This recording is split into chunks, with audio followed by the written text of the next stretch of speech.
Assalamualaikum warahmatullahi wabarakatuh dan salam sejahtera Yang di-Pertua, Ahli Dewan yang mulia. Sejak dasar ekonomi baru DEB pada tahun 1971, kerajaan telah melaksanakan pelbagai dasar, strategi dan inisiatif jangka masa pendek, sederhana dan panjang dalam memperkasakan agenda Bumiputera. Namun, masih wujud jurang sosioekonomi antara etnik di Malaysia.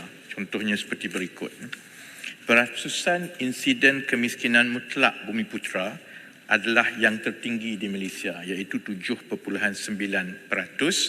berbanding China 1.9% dan India 5.4% pada tahun 2022. Kemudian dari segi kadar peratusan pengangguran, Bumiputera juga adalah sebanyak 4% berbanding China 3.1% dan India yang paling tinggi 4.8% bagi tahun 2022. Jumlah penganggur Bumiputera adalah yang paling tinggi, iaitu seramai 387,800 orang ataupun 61.5% daripada 630,400 orang penganggur berdasarkan laporan survey tenaga buruh 2022. Dan yang selalu ditanya dan disebut, pemilikan ekuiti korporat Bumiputera mencatatkan pencapaian 18.4% pada tahun 2020 berbanding bukan Bumiputera sebanyak 29.5%.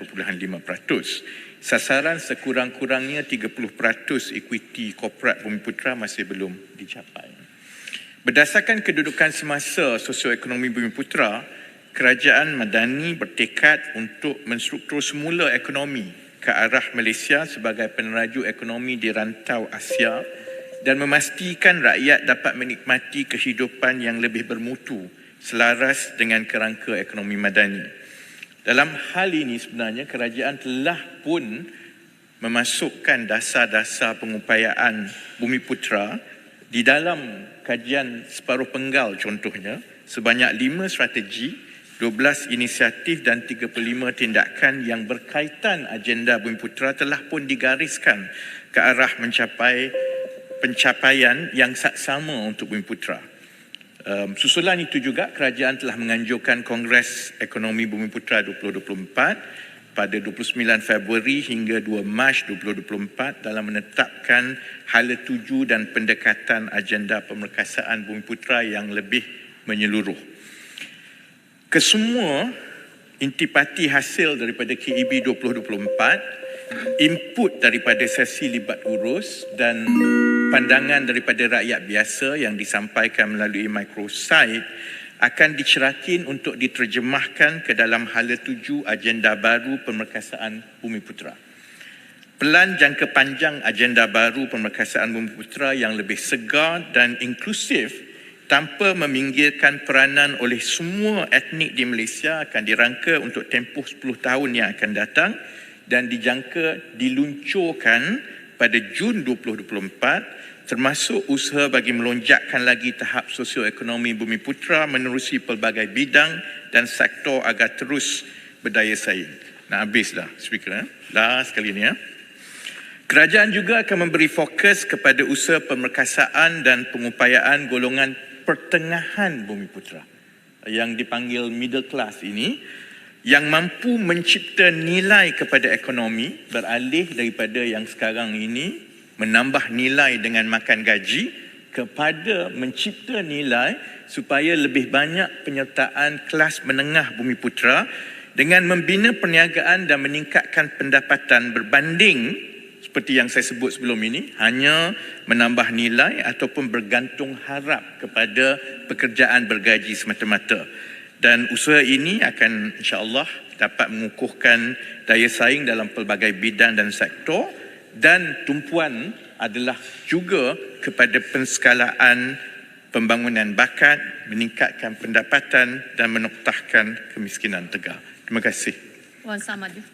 Terima kasih Yang Bapak Menteri yang telah menjelaskan dengan baik, dengan jelas. Saya kira semua soalan telah jawab. Walaupun dalam apa-apa dasar, rumusan ataupun plan itu sendiri, cabaran yang menyusul adalah keberkesanan pelaksanaan. Soalan susulan saya, apakah mekanisme yang akan digunakan oleh kerajaan bagi memastikan penyaluran dana, contohnya peruntukan, itu sampai kepada mereka yang benar-benar layak dan berhak untuk menerimanya? Terima kasih. Terima kasih Wang Semaju. Fungsi dan mekanisme sesuatu program bantuan dan pengupayaan sosioekonomi itu sebenarnya bergantung kepada suasana dan penekanan dari semasa ke semasa. Contohnya, dalam tahun 60-an, 70-an, fokusnya ialah membasmi kemiskinan dan memastikan tidak ada fungsi ekonomi yang dikenal pasti mengikut kaum. Oleh sebab itu, kerajaan menubuhkan banyak agensi-agensi, termasuklah contohnya Felda dan yang lain-lain, untuk memastikan bahawa bantuan dan program ini sampai kepada kumpulan sasaran. Begitu jugalah evolusi dasar dan juga agensi-agensi dan bentuk program daripada satu zaman ke satu zaman. Tahun 80-an, 90-an contohnya, lebih kepada untuk membantu usahawan-usahawan kecil. Maka kita ada banyak agensi-agensi yang ditubuhkan. Cabaran pemerkasaan ekonomi Bumiputera untuk zaman ini dan 20 tahun ke atas, seperti yang saya jelaskan tadi, ialah bagaimana kita boleh menukar kelas menengah Bumiputera yang sebenarnya bergaji tinggi, berpengalaman baik kerana mereka ini sebenarnya CEO, profesional yang berkelayakan, tetapi tidak setara dari segi mencipta nilai berbanding dengan golongan profesional bukan Bumiputera kerana mereka berada di dalam profesion yang bergaji. Fokus ini bermakna untuk kita menggalakkan lebih ramai profesional dan kelas menengah Bumiputera mencipta nilai, maka kita juga perlu beralih dari segi mobilisasi kapital yang bergantung kepada agensi kerajaan semata-mata kepada mobilisasi kapital yang lebih banyak berkitar di kalangan golongan profesional, menengah dan golongan atasan Bumiputera.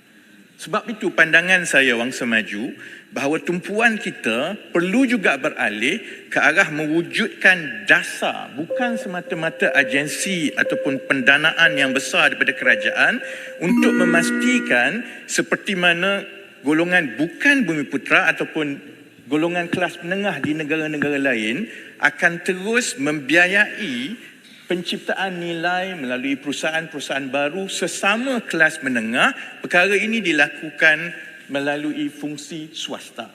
Jadi sebab itu, tumpuan sepatutnya lebih kepada membina ekosistem dari segi undang-undang, dari segi insentif percukaian, dari segi pembinaan bakat pelaburan di kalangan kelas menengah profesional supaya dana yang ada ini dapat disalurkan sama ada dengan izin yang dipertua, sama ada melalui private equity ataupun venture firm.